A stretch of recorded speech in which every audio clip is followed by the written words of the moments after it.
আসসালামু আলাইকুম প্রিয় দর্শক, চ্যানেল আই সংবাদ এখন স্টুডিও থেকে আপনাদের শুভেচ্ছা সহ স্বাগত জানাচ্ছি। আর পুরো সংবাদ জুড়েই আপনাদের সঙ্গে থাকব আমি সাইদুর রহমান। আশা করছি আপনারা আমাদের সঙ্গে থাকবেন। এখন সবার আগে শুনুন যথারীতি ফ্রেশ আটা ময়দা সুজি সংবাদ শিরোনাম। নাটকীয়তা শেষে তামিলনাড়ুর মুখ্যমন্ত্রী হচ্ছেন থালাপতি বিজয়। চেন্নাইয়ের নেহেরু স্টেডিয়ামে শপথ আজ। নির্বাচন শেষে প্রতিশ্রুতি পূরণে যুদ্ধ শুরু হয়েছে, মত বিনিময় বললেন প্রধানমন্ত্রী। নেতাকর্মীদের সহায়তার আহ্বান। এবং যোগাযোগ শিল্পের বিকাশ ও উন্নত প্রযুক্তি তুলে ধরতে 3 দিনের ICBC এক্সপোর সমাপনী, সরকারি সহযোগিতার আশ্বাস।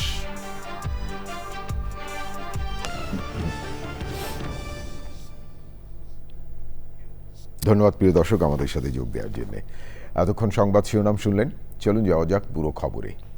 আর এখনকার এই সংবাদ আয়োজন একই সঙ্গে চ্যানেলে, ইউটিউব চ্যানেলে এবং চ্যানেলে OTT প্ল্যাটফর্ম আইস্ক্রিনে লাইভ স্ট্রিম হচ্ছে।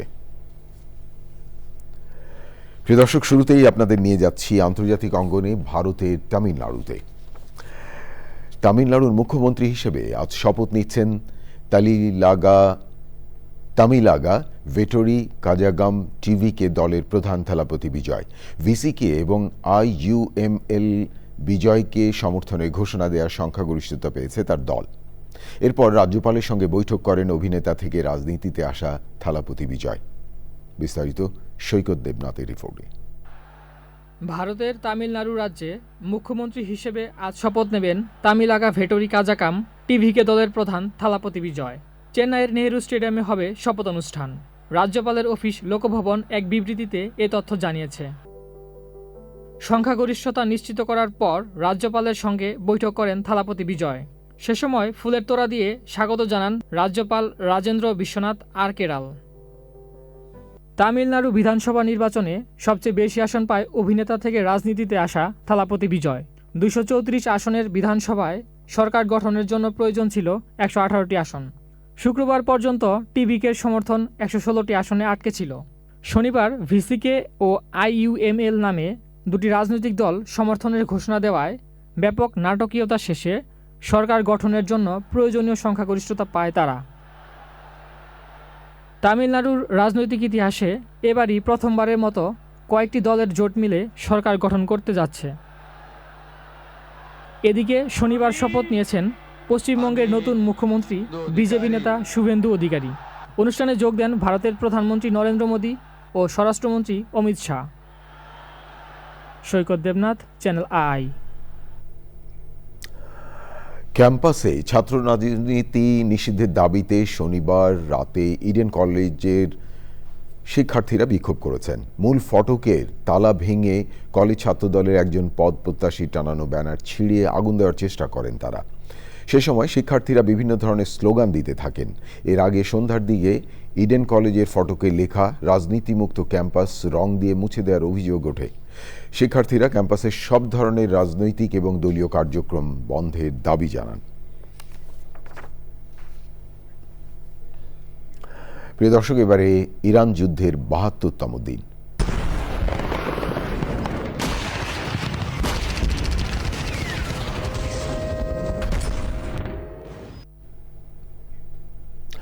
মার্কিন পররাষ্ট্রমন্ত্রী মার্কো রুবিও বলেছেন, মধ্যপ্রাচ্য যুদ্ধ বন্ধে যুক্তরাষ্ট্রের প্রস্তাবের ব্যাপারে খুব শীঘ্রই তেহরানের জবাবের প্রত্যাশা করছে ওয়াশিংটন।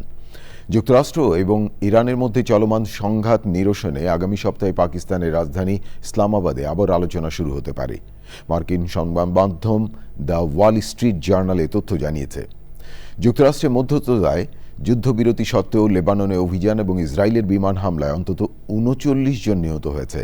দক্ষিণ লেবাননের 9টি শহর এবং গ্রামের বাসিন্দাদের সরে যাওয়ার নির্দেশ দিয়েছে ইসরায়েলি বাহিনী।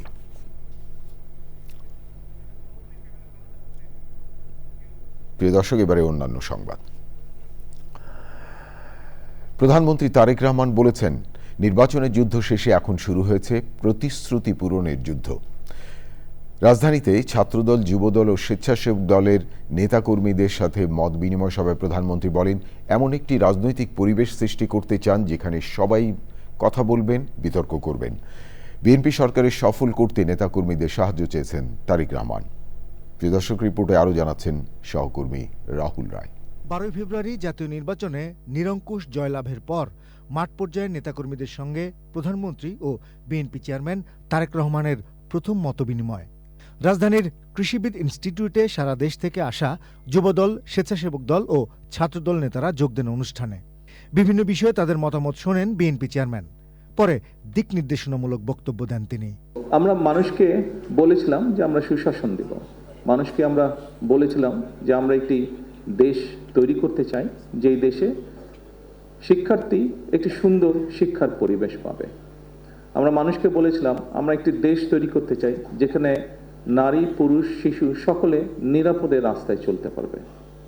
আমরা মানুষকে যখন স্বৈরাচারের বিরুদ্ধে, ফ্যাসিবাদের বিরুদ্ধে আমরা আন্দোলন করছিলাম, তখন আমরা বলেছিলাম যে আমাদের উপরে যেরকম অত্যাচার নির্যাতন হচ্ছে, যেরকম গুম খুনের শিকার হচ্ছে রাজনৈতিক দলের নেতাকর্মীরা, আমরা চাই দেশে এমন একটি রাজনৈতিক পরিস্থিতি হোক যেখানে আমরা ডিবেট করব, কথা বলবো, কিন্তু এরকম পরিস্থিতি আমরা তৈরি হতে দেব না।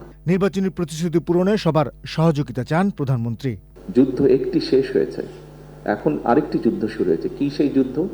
সেই যুদ্ধটি হচ্ছে আমরা মানুষকে যে কমিটমেন্ট দিয়েছিলাম সেই কমিটমেন্টগুলোর বাস্তবায়ন করা। সরকার গঠন করার পরে এই ম্যানিফেস্টোটি আমাদের সরকারের তথা বাংলাদেশের জনগণের ম্যানিফেস্টোতে পরিণত হয়েছে।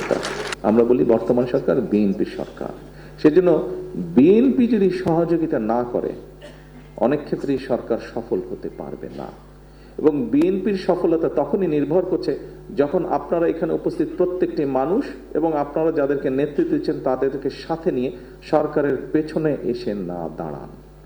তা এর বাইরেই হলে আমরা সরকারকে কাঙ্ক্ষিত লক্ষ্যে নিয়ে যেতে পারব না। সেজন্যই উপস্থিত সকল নেতৃবৃন্দ, আপনাদের সহযোগিতা প্রয়োজন। প্রধানমন্ত্রী তারেক রহমান বলেছেন, সবাই মিলেই একটি সুন্দর সমৃদ্ধ দেশ গড়ে তুলতে হবে। রাহুল রায়, চ্যানেল আই, ঢাকা। উদ্ভাবন, যোগাযোগ শিল্পের বিকাশ এবং উন্নত প্রযুক্তি তুলে ধরতে আয়োজিত 3 দিনের ICBC এক্সপো সমাপনী অনুষ্ঠিত হয়েছে। এই খাতকে আরও শক্তিশালী করতে সংশ্লিষ্টদের সহযোগিতার আশ্বাস দিয়েছে সরকার। প্রিয় দর্শক, দেখুন মিথিলা নাজনীনের রিপোর্টে। কেবল অপারেটর্স অ্যাসোসিয়েশনস অব বাংলাদেশ কোয়াবের আয়োজনে দ্বিতীয়বারের মতো অনুষ্ঠিত হলো international cable TV broadcast and communication expo 2026। রাজধানীর বসুন্ধরা ইন্টারন্যাশনাল কনভেনশন সিটিতে আয়োজিত এক্সপোতে কেবল অপারেটর্স প্রতিষ্ঠান ও প্রযুক্তিপ্রেমীদের ভিড়। আমরা কলকাতায় যেগুলো প্রোগ্রাম করতাম, প্রোগ্রামে আমাদের অনেক খরচ হইতো, যাইতে কষ্ট হইতো, আসতে কষ্ট হইতো। এখন আমাদের দেশে এত সুন্দরভাবে হচ্ছে, এটাতে আমরা অনেক খুশি। ভবিষ্যতে আসম্য মনে হচ্ছে আমরা আরও বড় আকারে এটা আসতে পারবো, এবং আমাদের সরকার যদি চাই আমাদের নিরাপত্তা দেয় এবং আমাদের প্রতিশ্রুতি দেয়, তাহলে আমরা আমাদের ব্যবসাটাকে সামনে আরও এগিয়ে নিতে পারবো। বিভিন্ন স্টল পরিদর্শন করলে নতুন নতুন প্রোডাক্ট দেখতে পারে। এই আইআইজি অপারেশন থেকে আমরা সারা বাংলাদেশ একদম প্রত্যন্ত অঞ্চলে গ্রাহকদেরকে আমরা ইন্টারনেট সেবাটা পৌঁছিয়ে দিচ্ছি। ব্যবসার যে নতুন নতুন যে আপনার ধারণা, সব কিছু আইডিয়াগুলো আমরা পাচ্ছি একসাথে আর কি, যেটা আমাদের নতুন কিছু শুরু করার জন্য সবচেয়ে বড় অনুপ্রেরণা। আসলে টেকনোলজির সাথে তাল মিলিয়ে আমাদেরকে চলতে হবে। যেমন ধরেন ওটিটি প্ল্যাটফর্ম আছে, IPTV আছে, ওগুলিতে যারা চ্যানেলগুলি ইউজ করতেছে পাইরেসি করে করতেছে, কিন্তু আমাদের এই কারণে আমরা কেবল অপারেটর সমস্যার সম্মুখীন হচ্ছি। প্রযুক্তি সংযোগ ও ব্রডকাস্ট শিল্পের নতুন উদ্ভাবন প্রদর্শন এবং সহযোগিতা বৃদ্ধিতে এমন আয়োজনকে সময়োপযোগী বলে তুলে ধরেন আমন্ত্রিত অতিথিরা। তা এগুলি যাতে ভিজিবল না হয়, এটা কিন্তু ইম্পর্টেন্ট কাজ। আপনাদের যখনই ভিজিবল হয় তখন কিন্তু লোকে তার কেটে দেয়, এতে আপনাদেরও, যারা কেবল অপারেটর আপনাদের অসুবিধা হয়, যারা ISP অপারেট করেন তাদের অসুবিধা হয়। সুতরাং আমার মনে হয় এই জায়গায় আমাদের একটু খেয়াল রাখতে হবে। আমাদের প্রশাসক মহোদয় এখানে আছেন, ওনার সাহায্য সহযোগিতায় আপনারা দয়া করে যদি আন্ডারগ্রাউন্ডে সবাই আমরা চলে যাই, তাহলে কিন্তু আমাদের জন্য ভালো হবে। কম্পিটিশনের যুগে এই টেলিভিশন ইন্ডাস্ট্রি এবং কেবল অপারেটর তাদের এক্সিস্টেন্স কিন্তু খুবই ঝুঁকির মধ্যে, এবং এখানে কিন্তু লক্ষাধিক লোক কাজ করে। মাননীয় মন্ত্রী এখানে আছেন আইসিটির, ওনার মাধ্যমে যে আমাদের এই সেক্টরটা কোঅপের বিতরণ পদ্ধতিতে ডিজিটাইজেশনটা একেবারেই বাধ্যতামূলক যেন করা যায়, সেরকম একটা নির্দেশনা যত তাড়াতাড়ি সম্ভব ওনারা যেন দেন। আশা করি আপনাদের সমর্থন, সহযোগিতা এবং অংশগ্রহণ পেলে আগামীতে আমরা আরও বড় পরিসরে, আরও ব্যাপকভাবে আন্তর্জাতিক মানের একটি মেলা আমরা আয়োজন করব। আয়োজন শেষে চ্যানেল আই সহ এক্সপোতে অংশ নেয়া অন্যান্য স্টল পরিদর্শন করেন মন্ত্রী। মিথিলা নাজনীন, চ্যানেল আই, ঢাকা। পাখি শুধু প্রকৃতির সৌন্দর্য নয়, এরা জীববৈচিত্র্যের দূত। আর এই পাখিদের ভাষা বুঝতে জীবন উৎসর্গ করেছিলেন উপমহাদেশের এক কিংবদন্তি সালিম আলী, যাকে বলা হয় ভারতের পাখি মানব। তার জীবন, গবেষণা এবং প্রকৃতি সংরক্ষণে রেখে যাওয়া অসামান্য অবদান নিয়ে রাজধানীতে ব্যতিক্রমধর্মী মুক্ত আলোচনা হয়েছে। সে সময় স্মৃতিচারণ করে অতিথিরা বলেছেন, সালিম আলীর জীবন এবং কর্ম আগামী প্রজন্মকে প্রকৃতির প্রতি আরও দায়িত্বশীল ও সংবেদনশীল করে তুলবে। দেখুন সৈয়দ মাদিহ আদিতের রিপোর্টটি। প্রথাগত ডিগ্রি নয়, প্রকৃতি ছিল তার বিশ্ববিদ্যালয়। বছরের পর বছর তিনি ঘুরেছেন বন, জঙ্গল, পাহাড় আর নদীর তীর। বিংশ শতাব্দীর শুরুতে উপমহাদেশে পাখি নিয়ে গবেষণা ছিল খুবই সীমিত, কিন্তু সালিম আলী বদলে দেন পুরো চিত্র। সালিম আলী শুধু পাখি দেখতেন না, তিনি বুঝতেন প্রকৃতির ভারসাম্য। রাজধানীর কাকরাইলে কোয়ান্টাম ফাউন্ডেশনের আলোচনা ও স্মৃতিচারণে উঠে আসে কিংবদন্তি সালিম আলীর জীবন, কর্ম, সংগ্রাম ও উপমহাদেশের প্রকৃতি সংরক্ষণে নানা অবদান। অতিথিরা বলেন, উপমহাদেশে পাখি গবেষণার ভিত্তি গড়ে তোলা এবং পরিবেশ সচেতনতার ছড়িয়ে দেওয়ার ক্ষেত্রে তার অবদান আজও অনন্য। উনিজন ভারতবর্ষে জন্মেছিলেন ডক্টর সালিম আলী, এবং তিনি সারা জীবন সেটি রক্ষা করবার চেষ্টা করেছেন। ভারতে পাখি রয়েছে এবং এই পাখিকে দিয়েই তিনি ভারতকে কিন্তু অনেক বেশি বিশ্ব দরবারে অনেক বেশি উঁচু আসনে বসাবার চেষ্টা করেছেন। সালিম আলী শুধু গবেষকদের জন্য নয়, তিনি প্রজন্মের প্রকৃতিপ্রেমীদের কাছেও পথ নির্দেশক। সালিম আলী শুধু পাখি প্রেমী ছিলেন না, একজন সাহসী অভিযাত্রীও ছিলেন, কিন্তু উনি একজন পাখি বিজ্ঞানী ছিলেন। বহু অবদান রেখে গেছেন পুরো ভারতবর্ষে। অন্তত 2জন ছাত্র বাংলাদেশের জন্য রেখেছেন। প্রকৃতিকে ভালোবাসলে প্রকৃতিও তার সৌন্দর্য উন্মুক্ত করে দেয়, এই কথাই যেন আজও বলে চলেছেন কিংবদন্তি সালিম আলী। Syed Madih Adit, channel I, Dhaka. প্রিয় দর্শক, এবারে নিটোল টাটা কৃষি সংবাদ।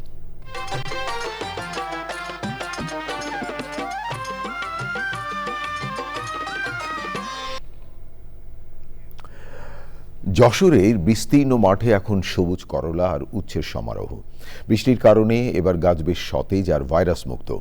ভালো ফলনের স্বপ্ন দেখছেন চাষিরা, তবে কৃষকের সেই স্বপ্ন এখন বড় বাধা হয়ে দাঁড়িয়েছে সার সংকট আর অসাধু সিন্ডিকেটের কারসাজি। প্রিয় দর্শক, যশোর প্রতিনিধি আকরামুজ্জামানের তথ্য ও ভিডিও চিত্র নিয়ে দেখুন আল মুকসিদের রিপোর্টটি। যশোরের নোঙ্গরপুর গ্রামের মাঠে মাঠে এখন ঝকঝকে সবুজ করলার মাচা। কৃষক জানান, বৃষ্টির কারণে এবার গাছগুলো বেশ সতেজ হয়েছে এবং অন্যান্য বছরের মতো ভাইরাসের আক্রমণ নেই। ফসলের মাঠ সতেজ থাকলেও কৃষকের মনে শান্তি নেই সারের চড়া দামের কারণে। করলা উঠতে লাগাচ্ছি এবার আকাশের বৃষ্টির কারণে খুবই ভালো, গাছ এখন ভালো দেখা যাচ্ছে, 2-1টা ফুল ফল আসতেছে। এখন বর্তমান খুব ভালো অবস্থা আছে, এখন সারা গঠন সবই ভালো আছে, আবহাওয়া পরিবেশ সব ভালো আছে এখনো। সরকার নির্ধারিত দামের চেয়ে বস্তা প্রতি 450 থেকে 1000 টাকা পর্যন্ত বেশি দিলে তবেই মিলছে সার। সারের দাম তো ব্যাপক আকার বেশি। ইউরিয়া ওটা নেছে 2000 টাকা নেছে বস্তা। সরকারি রেট আছে এই 1150। দোকান টাকার টাকা বেশি নেবে, 20 টাকা জায়গায় 22 টাকা নিয়ে বসে থাকবে। সরকারি লোক এই তদন্ত নেবে, এটাই আমার আমন্ত্রণ। করলা চাষ নিয়ে কৃষকের মাঝে হতাশা থাকলেও কৃষি বিভাগ বলছে শেষ পর্যন্ত তারা উৎপাদন খরচ কাটিয়ে লাভবান হবেন। আমরা কৃষকদেরকে ভালো উৎপাদন, বিশেষ করে নিরাপদ করলা এবং সবজি উৎপাদনের বিষয়ে কৃষকদেরকে পরামর্শ এবং সেবা প্রদান করে যাচ্ছি। তো আশা করা যায় যে তারা লাভবান হবে এবং ভালো ফলন পাবে। চলতি মৌসুমে যশোরের 478 হেক্টর জমিতে করলার আবাদ হয়েছে। এই করলা চাষকে লাভবান করতে কৃষক বালাইনাশক পদ্ধতি অনুসরণ করছে বলে জানিয়েছে কৃষি বিভাগ। আল মুকসিদ, চ্যানেল আই। এবারে প্রকৃতি সংবাদ।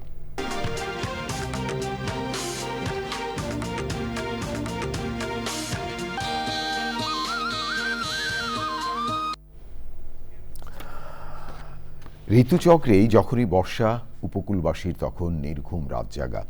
সাগরের লোনা জলের আগ্রাসনে যুগের পর যুগ এই জনপদে চলছে ভাঙা গড়ার করুণ চিত্র। জলবায়ু পরিবর্তনের বিরূপ প্রভাবে জলোচ্ছ্বাস বাড়ার পাশাপাশি টেকসই বাঁধ না থাকায় বর্ষার আগমনী বার্তা আতঙ্ক জেঁকে বসে উপকূলবাসীর মনে। আগ্রাসী সাগরপাড়ের এমন অভিশপ্ত জীবন থেকে মুক্তি পেতে প্রশাসনের দিকে তাকিয়ে উপকূলের অসহায় হাজারো মানুষ। কক্সবাজার থেকে সরওয়ার আজম মানিকের রিপোর্ট। বাংলাদেশ কাগজে কলমে 6 ঋতুর দেশ হলেও জলবায়ু পরিবর্তনে সেই ঋতুচক্রে ঘটেছে চন্দ্রপতন। বেড়ে গেছে প্রাকৃতিক দুর্যোগ, বন্যা, ঝড়, জলোচ্ছ্বাস, হুমকিতে উপকূলীয় জনপদ। জোয়ারের পানি একটু বাড়লেই অরক্ষিত বেড়িবাঁধ দিয়ে লোকালয়ে প্রবেশ করে লবণাক্ত পানি। নষ্ট হচ্ছে জমির ফসল, দীর্ঘ হচ্ছে উপকূলবাসীর সুখ গাথা। দাবি হচ্ছে যে একটাই টেকসই বেড়িবাঁধ। আর বেরিবার না বালা করে দিলে আর আল্লাহর হাতে লাখে শুকরিয়া আর আল্লাহর অজগর দিয়ে মানে আর বন্ধ হলে আল্লাহর হাতে পানি বড়ন মঞ্চ আর একদম বান্ধব বাচ্চা দু বাচ্চা জোট দিয়ে এর মা না বানে ওইটাকে পানি গেলে কোথা আছে হনো তাকে আর আয়তাম না থাকিব। বেড়িবাঁধ সুরক্ষা সহ উপকূলের মানুষের জানমাল রক্ষায় প্রয়োজন জলবায়ু সহিষ্ণু বেড়িবাঁধ। যার পরিপ্রেক্ষিতে পরিবেশ যদি আমরা পরিবেশকে উন্নত করতে পারি তাহলে পরে এই ঘূর্ণিঝড় মতো পলায়ন করি বিভিন্ন যে প্রাকৃতিক দুর্যোগগুলা আমাদেরকে খুব বেশি আঘাত করতে পারবে না। যে একমাত্র টেকসই উন্নত মানের প্রযুক্তি সমৃদ্ধ একটি বেড়িবাঁধ, এবং এটা হলে উপকূলের অর্থনীতি যেমন চাঙ্গা হবে, উপকূলের ঘূর্ণিঝড় কেন্দ্রিক যে ক্ষয়ক্ষতি হয় সেটা থেকে মানুষ রক্ষা পাবে। শুধু জনপদেই নয়, কার্যকর পদক্ষেপ না নিলে হুমকিতে পড়বে উন্নয়ন প্রকল্পও। প্রতি বছরই এরকম বর্ষা মৌসুম আসলে আমাদের এলাকার জনসাধারণ ব্যাপক দুর্ভোগের সম্মুখীন হয়। দ্রুত এই উপকূলীয় অঞ্চলে একটি টেকসই বেড়িবাঁধ তথা সুপার ডাইক নির্মাণের জোর দাবি জানাচ্ছি। বেড়িবাঁধ সংস্কার সহ প্রয়োজনীয় ব্যবস্থা নেওয়ার আশ্বাস জেলা প্রশাসনের। দুর্যোগের আগে থেকে প্রস্তুত করা, দুর্যোগকালীন, দুর্যোগ পরবর্তী সময় তাদেরকে সার্বিক সহযোগিতা এবং ক্রিয়ার জন্য সরকারের পক্ষ থেকে সব ধরনেরই আছে এবং জেলা প্রশাসনকে সেভাবে নির্দেশনা প্রদান করা আছে। কার্যকর উদ্যোগে উপকূলের বিপন্ন পরিবেশ প্রতিবেশ পুনরুদ্ধারের পাশাপাশি স্থানীয় অর্থনীতিতেও ইতিবাচক পরিবর্তন আসবে বলে সুধীজনদের প্রত্যাশা। জলবায়ু পরিবর্তনের ফলে সাগরের পানি বৃদ্ধি পেয়েছে, আর তাতে করে বছরের পর বছর বসতি হারাচ্ছে এই উপকূলের মানুষগুলো। তারা সবাই জলোচ্ছ্বাসের কারণে বা ক্লাইমেট চেঞ্জের কারণে জলবায়ু উদ্বাস্ত হয়ে এখান থেকে ফিরে যাচ্ছে অনেকে। ইতিমধ্যে অনেকের বসতি হারিয়ে গেছে নদীগর্ভে। অসহায় মানুষগুলো সরকারের সহযোগিতা কামনা করেছেন। কক্সবাজারের মহেশখালীর ধলগাটা উপকূল থেকে সরওয়ার আজম মানিক, চ্যানেল আই। প্রিয় দর্শক, এই ছিল আপনাদের জন্য আমাদের সকল আয়োজন। তবে যাবার আগে ফ্রেশ আটা, ময়দা, সুজি সংবাদ শিরোনাম আরও একবার। নাটকীয়তা শেষে তামিলনাড়ুর মুখ্যমন্ত্রী হচ্ছেন থালাপতি বিজয়। চেন্নাইয়ের নেহেরু স্টেডিয়ামে শপথ আজ। নির্বাচন শেষে প্রতিশ্রুতি পূরণের যুদ্ধ শুরু হয়েছে, মত বিনিময় বললেন প্রধানমন্ত্রী। নেতাকর্মীদের সহায়তার আহ্বান।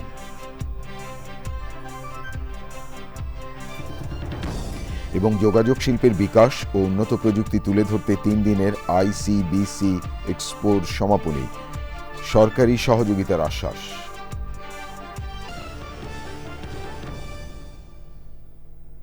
প্রিয় দর্শক, এতক্ষণ চ্যানেল আই সংবাদ দেখার জন্য অসংখ্য ধন্যবাদ। আর বাংলাদেশ স্যাটেলাইট কোম্পানি লিমিটেড পরিচালিত জরিপ অনুযায়ী আগের মাসগুলোর মতো এপ্রিলেও টিআরপি টপার অর্থাৎ দেশের সবচেয়ে জনপ্রিয় টেলিভিশন চ্যানেল আই সর্বশেষ সংবাদ জানতে ভিজিট করুন channelionline.com। আর আমাদের সোশ্যাল মিডিয়া প্ল্যাটফর্মগুলোর পাশাপাশি যুক্ত থাকুন OTT প্ল্যাটফর্ম আইস্ক্রিনের সাথে। প্রিয় দর্শক, ভালো থাকবেন আর ভালো রাখবেন সবাইকে।